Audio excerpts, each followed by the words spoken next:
ഹരേ രാമ രാമ രാമ ഹരേ ഹരേ, ഹരേ കൃഷ്ണ കൃഷ്ണ കൃഷ്ണ ഹരേ ഹരേ. ശ്രീരാമ കഥാ ദിവസം 22.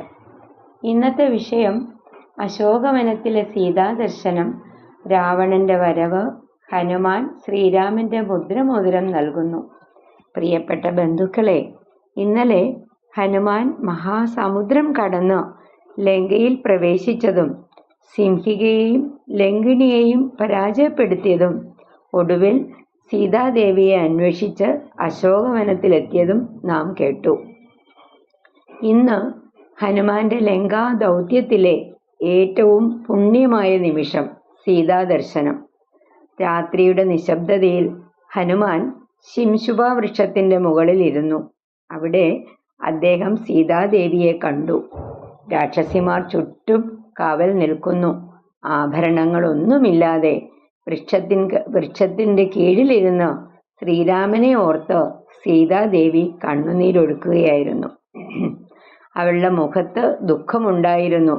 എങ്കിലും ശ്രീരാമനിലുള്ള വിശ്വാസം ഒട്ടും കുറഞ്ഞിരുന്നില്ല. ഹനുമാൻ മനസ്സിൽ പറഞ്ഞു, ഇവൾ തന്നെയാണ് ജനകനന്ദിനിയായ സീത. എത്ര ദുഃഖത്തിലായാലും രാമനാമം വിട്ടിട്ടില്ല. അപ്പോൾ രാവണൻ അശോകവനത്തിലെത്തി. അവൻ സീതയെ തൻ്റെ രാജ്ഞിയാകാൻ ആവശ്യപ്പെട്ടു. സീതയെ, ലങ്കയിലെ രാജ്ഞിയാവൂ, എന്നെ സ്വീകരിക്കൂ. എന്നാൽ സീതാദേവി ധൈര്യത്തോടെ മറുപടി നൽകി, ഞാൻ ശ്രീരാമന്റെ ഭാര്യയാണ്, മറ്റാരെയും ഒരിക്കലും സ്വീകരിക്കില്ല. രാവണൻ കോപിച്ചു. അവൻ സീതയ്ക്ക് 2 മാസത്തെ സമയം നൽകി ഭീഷണിപ്പെടുത്തി. രാവണൻ പോയ ശേഷം രാക്ഷസിമാർ സീതയെ ഭയപ്പെടുത്താൻ തുടങ്ങി. അവരുടെ കൂട്ടത്തിൽ ത്രിജട എന്ന വൃദ്ധയായ ഒരു രാക്ഷസി ഉണ്ടായിരുന്നു. അവൾ ഒരു അത്ഭുത സ്വപ്നം കണ്ടിരുന്നു. സ്വപ്നത്തിൽ ശ്രീരാമൻ വിജയിയായി ലങ്കയിൽ പ്രവേശിക്കുന്നതായും സീതാദേവി മോചിതയാകുന്നു, രാവണന്റെ പതനം സംഭവിക്കുന്നു, ലങ്കയ്ക്ക് നാശം സംഭവിക്കുന്നു. ത്രിജട രാക്ഷസിമാരോട് പറഞ്ഞു, സീതയെ ഉപദ്രവിക്കരുത്. അവൾ മഹാപതിവ്രതയാണ്. അവളുടെ ഭർത്താവായ ശ്രീരാമന്റെ ശക്തിയിൽ നിന്ന് ലങ്കയ്ക്ക് രക്ഷയില്ല. സീതയ്ക്ക് ഈ വാക്കുകൾ ചെറിയൊരാശ്വാസമായി. സീതയെ കണ്ട ഹനുമാൻ ഉടനെ തന്നെ അവളുടെ അടുത്തേക്ക് പോകണമെന്ന് ആഗ്രഹിച്ചു. പക്ഷേ അദ്ദേഹം ചിന്തിച്ചു, ഞാൻ പെട്ടെന്ന് മുന്നിൽ ചെന്നാൽ സീത എന്നെ രാവണന്റെ മായ എന്ന് കരുതാം. അതുകൊണ്ട് ഹനുമാൻ ആദ്യം ശ്രീരാമന്റെ ഗുണങ്ങളും കഥയും മരത്തിന്റെ മുകളിൽ നിന്ന് മൃദുവായി പറയാൻ തുടങ്ങി. സീത അത്ഭുതത്തോടെ മുകളിലേക്ക് നോക്കി. അപ്പോൾ ഹനുമാൻ പതുക്കെ താഴേക്കിറങ്ങി കൈകൂപ്പി പറഞ്ഞു, മാതാവേ, ഞാൻ ശ്രീരാമന്റെ ദൂതനായ ഹനുമാനാണ്. സീതയ്ക്ക് വിശ്വാസം വരാൻ ഹനുമാൻ തൻ്റെ കയ്യിൽ സൂക്ഷിച്ചിരുന്ന ശ്രീരാമന്റെ മുദ്രമോതിരം പുറത്തെടുത്തു.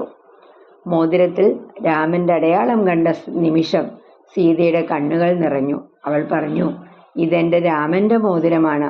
ഹനുമാൻ പറഞ്ഞു, മാതാവേ, ശ്രീരാമൻ അങ്ങയെ അന്വേഷിച്ചു കൊണ്ടിരിക്കുകയാണ്. അങ്ങയെ മോചിപ്പിക്കാൻ അദ്ദേഹം ഉടനെ വരും.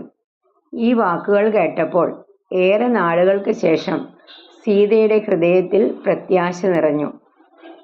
സീതാദേവി ഹനുമാനോട് പറഞ്ഞു, എൻ്റെ പ്രഭുവിനോട് എൻ്റെ സ്ഥിതി അറിയിക്കണം. എത്രയും വേഗം അദ്ദേഹം വരണം. തുടർന്ന് സീത തൻ്റെ ചൂടാമണി ഹനുമാനെ ഏൽപ്പിച്ചു. ഇത് ശ്രീരാമന് നൽകുക.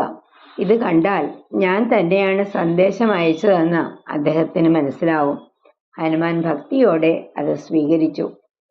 സീതാദേവിയുടെ ജീവിതം നമ്മെ പഠിപ്പിക്കുന്നത് സാഹചര്യങ്ങൾ എത്ര കഠിനമായാലും ദൈവവിശ്വാസം ഉപേക്ഷിക്കരുത്.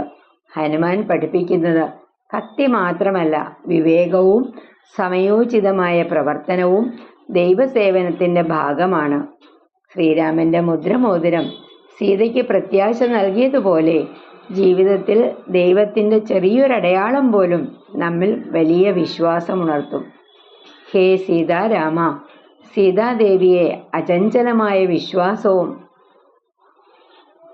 ഹനുമാനെ പോലെ നിസ്വാർത്ഥമായ സേവനവും ഞങ്ങൾക്ക് നൽകണമേ. ദുഃഖത്തിന്റെ സമയത്തും നിന്റെ സാന്നിധ്യം തിരിച്ചറിയാനുള്ള ജ്ഞാനം നൽകണമേ. ശ്രീരാമ ജയ രാമ ജയ് ജയ് രാമ, ശ്രീരാമ ജയ രാമ ജയ് ജയ് രാമ, ശ്രീരാമ ജയ രാമ ജയ് ജയ് രാമ. നാളെ ഹനുമാന്റെ ലങ്കയിലെ പരാക്രമം, അശോകവന നശീകരണം, രാവണന്റെ സൈന്യവുമായിട്ടുള്ള യുദ്ധം, ഇന്ദ്രജിത്തിന്റെ ബ്രഹ്മാസ്ത്രം, ഹനുമാൻ ബന്ധിക്കപ്പെടുന്നു. നമുക്ക് നാളെ കേൾക്കാം. ഹരേ രാമ ഹരേ രാമ, രാമ രാമ ഹരേ ഹരേ, ഹരേ കൃഷ്ണ കൃഷ്ണ, കൃഷ്ണ കൃഷ്ണ ഹരേ ഹരേ. ശ്രീ ഹനുമാൻ സ്വാമിക്ക് ജയ്.